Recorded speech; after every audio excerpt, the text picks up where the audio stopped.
오늘 새벽에 유럽장은 약세로 끝났고요. 미국장은 혼조세로 끝났는데 닥스 지수를 보면 버라이어티하게 끝났습니다. 장 초반에는 확 급등했다가요. 장 초반입니다. 장 후반부에 내려오니 살짝 머리를 들은 것 같았는데 후반부에 가서 이제 밀려 내려가면서 마이너스로 끝났는데, 장 중반에 그 독일이 마이너스 10.1 GDP 성장률이 예측했는데 전 분기 대비 마이너스 9.7로 약간 줄어들었죠. 그래서 좋다고 머리를 들었는데 후반부 가서 싹 쓸려 내려갔어요. 어제 발표된 지표 중에 중요한 지표는 이 컨퍼런스 보드의 미국의 소비자 신뢰 지수거든요. 그게 이 직전에 퉁 튀어서 90일까지 올라왔었는데 또 93까지 올라갈 걸 예측했는데 84로 뚝 떨어졌어요. 이거 조사에 대한 신뢰도가 좀 떨어지는 게 아닌가 이런 생각을 합니다. 급등급등하는 게. 아무튼 그래서 소비자 신뢰 지수가 굉장히 안 좋고, 미국의 그 신규 주택 판매는 예상치가 78만 7천 건인데 나온 게 90만 건이 넘게 나와서 주택 판매는 계속 호조를 보이고 있다, 이렇게 나오고 있어요. 그다음에 이제 미국의 컨퍼런스 보드에서 하는 미국의 이제 선행지수 움직임이 증가세가 약간 둔화된 그런 패턴으로 나왔습니다. 캘큘레이티드 리스크 블로그닷컴인데, 이게 이제 라이트 베이클이니까 우리가 대형 그 짐 운반하는 트럭 있잖아요. 그거 뺀 뭐 나머지 승용차라든가 소형 픽업 정도 이렇게 생각하시면 될 것 같아요. 자동차 판매 대수가 이제 계속 급증하고 있는데, 옛날 추세하고 잘 비교해 보면 옛날 같은 경우에는 이게 글로벌 금융위 때 점진적으로 하락하다가 바닥을 찍고 점진적으로 늘었잖아요. 근데 여기는 한 달, 두 달 만에 급격하게 줄었다가 결과적으로 이제 이때도 자동차를 사려고 하는 수요가 있었겠죠. 그런데 이제 그게 이제 락다운으로 움직이지 못하는 수요가 반영되면서 올라오고 있긴 한데, 제 생각에는 얘가 원상까지 회복될 수 있을까라고 하는 의문점을 사실 지금 가지고 있습니다. 둔화될 것 같은 느낌이, 증가세가 둔화되지 않을까 이런 생각을 하고 있고, 여기 회복을 못할 것 같다라는 저 개인적인 그 생각을 하고 있는데 상황은 지켜봐야겠죠. 프레디맥 데이터가 나왔는데요. 프레디맥 데이터에 뭘 보여드릴 거냐면 연체율, 모기지 연체율을 보면 여기 보시면 6월달에 0.64에서 5월달 6월달에 2.81로 툭 튀었는데, 토탈을 봐야 되겠네요. 2.48로 툭 튀었는데 7월달 들어서 3.11이 또 튀었어요. 이게 싱글 패밀리입니다. 단독주택, 멀티 패밀리, 다가구 다세대 주택 같은 경우에는, 다가구 주택 같은 경우에 보시면 이제 증가했다가 약간 과거 추세로 다시 0.01 떨어졌거든요. 그러니까 그 사업 형태로 움직이고 있는 주택 시장 말고 개인이 주택을 매집했거나 혹은 개인이 매입해서 월세를 주고 렌트를 주고 쓰고 하고 있는 그런 사람들이 지금 모기지를 연체시키고 있는 것 같아요. 그러니까 월세 준 사람 같은 경우에는 그쪽에서 월세를 못 내니까 모기지 당연히 못 내겠죠. 그다음에 자기 주택에 사는 사람들도 소득이 단절되고 나면 이제 모기지를 못 내는, 연체하는 그런 페이스가 되겠죠. 그런 패턴들이 지금 일어나고 있는 게 아닌가 이런 생각을 합니다.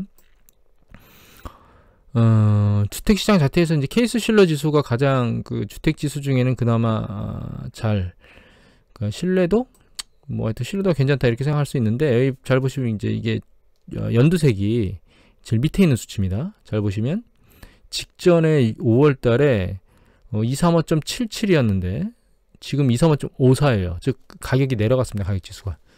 근데 이게 뭐냐면 10대 도시거든요. 그러니까 대도시겠죠. 굉장히 큰 10개의 도시의 주택가격 지수가 하락했습니다. 처음으로 상승 추세에서. 다른 것도 이제 쭉 보시면 상승 추세에서 둔화되는 과정을 거치고 있어요. 그러니까 주택가격 지수를 놓고 보면 가격 상승세가 약간 둔화되고 있는 게 아닌가라는 생각을 하는 거죠. 판매 수가 급격히 늘어나는 것도 이게 아니네요. 여기 이거 보면 주택 판매 신규 판매거든요. 이것도 이제 캘큘레이티드 블로그 리스크 블로그닷컴 데이터인데, 여기 보시면 팬데믹 때 빨간 거 2002년도가 급감했다가 급증하긴 했는데 주택 가격 추세는 상승세가 둔화되고 있습니다. 10대 도시는 꺾였고, 이게 단기적인 건지 추세적인 건지는 좀 상황을 지켜봐야 되겠는데요.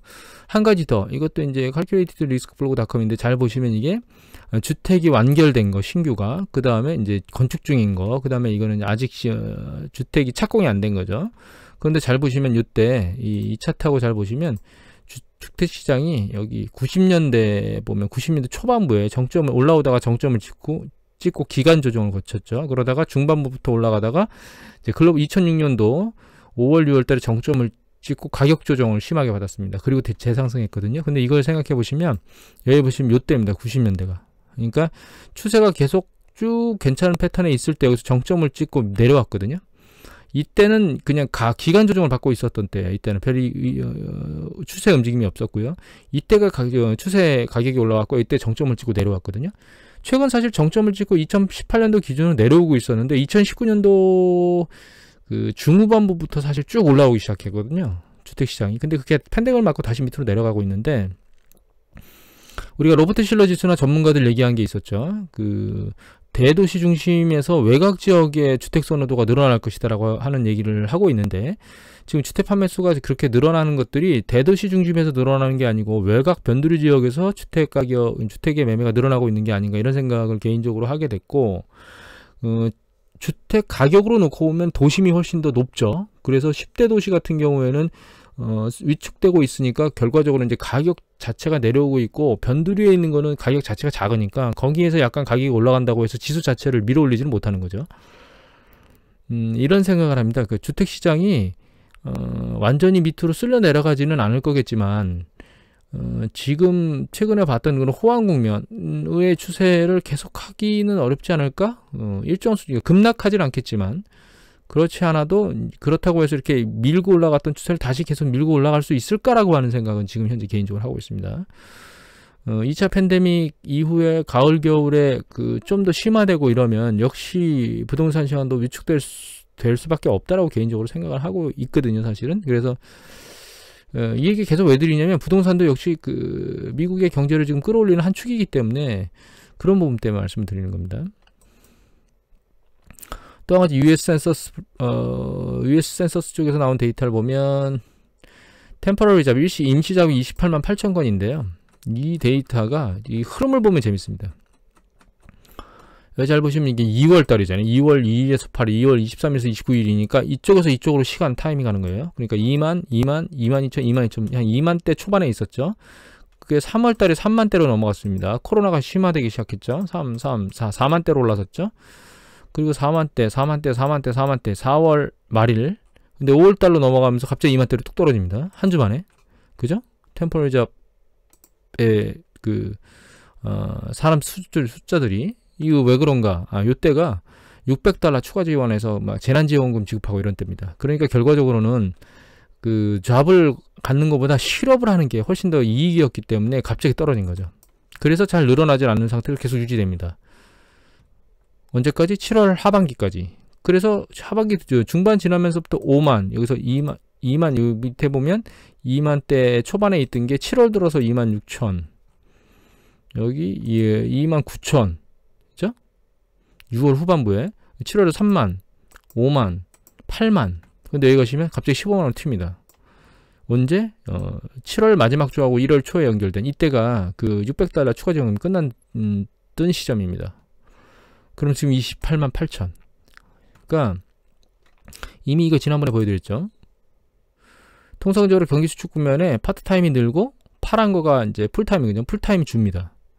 그런데 최근 팬데믹은 양쪽이 동시에 문제가 생겼기 때문에 둘 다 떨어졌는데 풀타임이 파란 게 늘어나는 것보다 파트타임이 빨간 게 늘어나는 비중이 커지죠. 속도가 빨라요, 파란 게. 그러니까 결과적으로는 급격하게 위축됐다가 고용이 좋아지고 있죠. 좋아지고 있긴 한데 그 좋아진다는 것이 과거의 경기 사이클 패턴처럼 좋아지고 있는 게 아니고 좀 나빠졌다가 경기 사이클 지나고 나면 풀타임이 늘어나면서 파트타임은 안 움직이고, 그러니까 늘어나지 않는 패턴으로 가는 거거든요. 그게 아니고 지금 사실은 이 안에서 그러니까 경기 수축 국면 안에서 파트타임이 계속 늘어나는 이런 패턴에서 고용이 좋아지고 있다. 고용이 움직이고 있다. 그러니까 고용 시장이 과거 경기가 급격히 수축했다가 경기가 수축되고 수축을 끝내고 확장 국면으로 들어서면서 좋아지는 그런 패턴하고 약간 다른 움직임을 보이고 있다는 겁니다, 사실. 또 한 가지는 이거 뉴즈원 기사인데요. 미 항공사 구조조정 현실화돼 있다. 델타 항공에서 인력을 줄인다고 얘기를 했는데 이 트럼프 정부에다가 돈 달라고 또 한번 요구했었죠. 근데 지금 지급이나 이런 협상이 잘 안 이루어지고 있어서 그런 지급들이 안 되고 있는 걸로 알고 있는데 델타 항공뿐만 아닙니다. 델타 항공 밑에 보면 아메리칸 항공 매출이 전년도월드의 80%가 급감했으니 사람을 유지할 수가 있겠습니까? 해고 통보 25,000, 유나이티드 항공 36,000 통보했죠. 미국의 고용시장이 녹록치 않아요. 이게 지금 한국에 하면 이렇겠습니까? 호텔, 그러니까 숙박업, 여행, 리테일 다 이런 상황인데 고용시장이 또 후반부에는 좀 진짜 가을 겨울에 그 독감하고 같이 합동 유행이 되게 되면 상황이 현재보다 훨씬 더 심각해지겠죠. 이런 말을 하면 안 되긴 하는데 후반부로 가면 갈수록 기대됩니다. 사실 주식시장이 개인적으로는.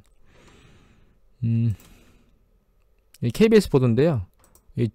조지 플로이드든가요? 그런 상황이 또 발생했습니다. 또. 그래서 여기 보시면 뉴욕, 로스앤젤레스, 샌디에고, 포틀랜드도 미국 전역의 주요 도시들로 확대되고 있다는 거예요. 시위가. 미국이요. 이 CDC 데이터인데 지금 확진자율이 쭉쭉 떨어지면서 4만대로 내려왔거든요. 최근에 3만대까지도 내려왔는데 7월 이동평균선 4만대까지 내려왔고 그 다음에 미국이 이게 그 입원자 수거든요. 현재 입원된 숫자 수. 이게 7월 후반 여기 보시면 57,000까지 갔었죠. 7월 23일 날 정점을 치고 계속 내려와서 추세가 좋았는데 이거 조지 플로이드 같은 상황이 또 발생하면 잠잠해지던 게 다시 또 뭔가 추세를 들 수도 있겠다 이런 생각을 했습니다. 상황이 어떻게 되는지 좀 진행을 봐야 될 것 같고요. 유럽 CDC 데이터인데 좀 잡히는 거 추세를 보면 이렇게 해서 좀 잡히는 것 같더니 갑자기 확 급증하는 이런 패턴들이 일어나는 거 보면 아직까지 잠잠히 잡혀 있는 건 아닌 것 같고 이 팬데믹 중앙부에 있는 수준까지 계속 많이 밀려 올라왔죠. 결과적으로는 경제를 재개하게 되면 코로나는 머리를 들고 수면 위로 확 올라온다는 게 확연히 드러났어요. 전 세계적으로. 이런 상황에서 중국이 머니투데이 기사인데 중국이 난리를 치고 있죠. 그죠? 뭐 노마스크의 풀파티. 이 중국이 이거 정상으로 잘 갈까요? 얘네들 이러다가 한번 뒤통수 되게 맞을 것 같습니다. 제 생각에는. 그리고 중국이 그 외교부장이 냉전을 원치 않는다고 얘기를 했거든요. 그래서 이탈리아 가서 뭐 신냉전 그러니까 지금 미국하고도 분쟁을 하고 있지만 사실 남중국해 때문에 뭐 베트남, 인도네시아, 말레이시아 뭐 이런 쪽하고도 막 분쟁이 심하잖아요. 시진핑이 자기네가 일정 수준 컸기 때문에 대외적으로 자기의 힘을 과시하겠다고 하는 패턴으로 바뀐 이후에 사실 1대1로에서도 반기를 드는 쪽도 많고 또 미국 같은 경우는 완전히 칼날을 들고 중국을 향하고 있는데 중국에서는 그런 행위를 안 하고 있지만 중요한 건 미국이 칼을 빼들었다는 거예요. 이미 예전에 말씀드렸지만 일본이 80년대 후반부에 굉장히 무서운 속도로 미국을 따라왔다가 미국이 플라자 합의를 통해서 엔화 가치를 갑자기 급등시키고 나서 그 뒤로 일본이 회복을 못했습니다. 사실은 밑으로 2인자에서 완전히 밑으로 곤두박질 쳤죠. 소련 역시 2인자의 지위를 계속 하고 있다가 90년대 그 유가 관련된 부분 때문에 소련이 붕괴됐다 이런 얘기들이 녹록치 않게 나와 있거든요. 중국이 계속 밀고 올라오고 있는데 이 미국은 2위로 올라왔을 때 그걸 완전히 올라오지 못하도록 액션을 취하는 2위 국가에 대해서 그런 패턴들을 과거에 거쳐왔던 건 확실합니다. 이번에 중국을 향해서 칼날을 뽑았고요. 중국 경제가 8년 뒤에 미국을 초월한다고 얘기가 돼 있거든. 물론 미국의 이제 GDP 규모는 커지지만 1인당 GDP 규모라든가 이런 것들은 그렇지를 못하죠. 근데 사실 중국의 가장 큰 문제는 체제가 자본주의 체제가 아니고 이 상태에서 과거 공산당 체제로 다시 돌아가고 있다는 게 문제인 것 같아요. 시진핑이 단독적으로 집권하고 뭔가 액션을 취하려고 하는데 이게 가장 안 좋은 거죠. 사실 그렇게 해서 성공한 국가들은 거의 없습니다. 그게 가장 큰 문제인 것 같고 제가 이 얘기를 왜 마지막 드리냐면 미국이 중국에 대해서 겨누고 있는 칼날을 이게 쉬지 않고 계속 액션을 취할 것 같아요. 그러니까 자기가 이득을 요번에 그 1차 무역협정을 계속 지속하겠다고 얘기를 했죠. 그러니까 미국이 계속 칼날을 겨누는데도 불구하고 중국은 그거에 대해서 칼날을 맞겨누지를 못하고 뒤로 물러나선 거죠. 그러니까 미국은 얻을 건 얻고 그렇게 계속 제재할 건 제재할 액션으로 민주당 역시 같이 갈 거라고 저는 개인적으로 생각하고 있거든요. 트럼프가 러시아하고 중국 쪽에 유화 정책을 폈지 민주당은 전혀 그런 쪽이 아니거든요. 물론 과거에 공화당도 그러진 않았습니다. 그래서 향후의 액션은 미중 간의 대력이고 중국을 계속 압박하는 형태로 가지 않겠느냐 이런 생각을 하고 있습니다. 그게 좋지 않은 건 뭐 우리나라한테 긍정적일 수도 있고 부정적일 수도 있는데 중국하고 무역이 큰 편이죠, 저희가. 어느 쪽으로 영향을 미칠지는 잘 모르겠지만 아무튼 그래서 중국 시장이 이렇게 뭐 풀파티에 여러 가지 액션을 취하고 있지만 어쩌면 이게 미국이 80년대 후반부에 굉장히 미국에 가서 어떤 빌딩인가요? 그거를 일본이 사는 바람에 그게 이제 미국의 대규모로 뉴스가 보도됐던 때가 80년대 후반, 90년대 초반입니다. 그런 시기에 현재 중국이 가고 있는 게 아닌가. 그리고 근데 체제는 자본주의 체제에서 오히려 공산주의 체제로 다시 역회귀하고 있는 1인 집권당이 좌지우지하는 그런 체제로 가고 있어서 중국의 번영이 마지막 피날레를 치고 있는 게 아닌가. 개인적으로는 저는 이런 생각을 하고 있습니다. 한번 조정의 국면을 크게 겪지 않을까 이런 생각을 하게 됐습니다. 이 뉴스들을 보면서. 오늘은 이것으로 마치도록 하겠습니다. 감사합니다.